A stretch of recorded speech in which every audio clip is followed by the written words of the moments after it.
Hello everyone, my name is Roy. Welcome to my channel Roy's Arty Crafty. So in this video we'll be doing a calligraphy on italic script and we'll be trying decorations like sans serif, serif and flourishes. So let's start the video.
So now we'll be trying some flourishes.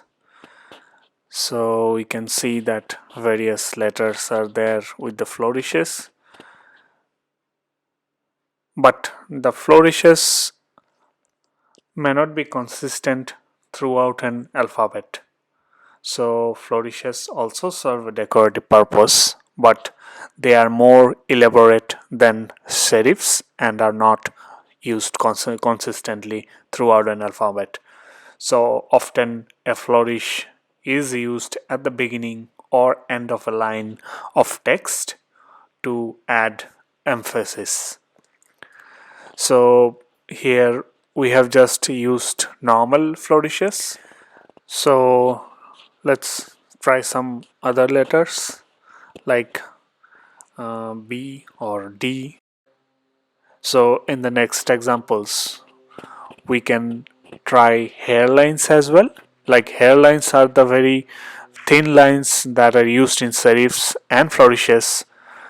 They are accomplished by going up on the corner of your pen nib, and that is done while the ink is still wet and slightly puddled at the end of your serif stroke. So those examples are styles we can do with these B or D letters also.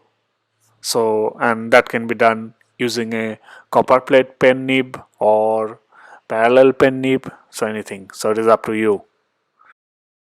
So the next example will be M and N letters. So for M and N we can do some flourishes. So let's see how we can do that.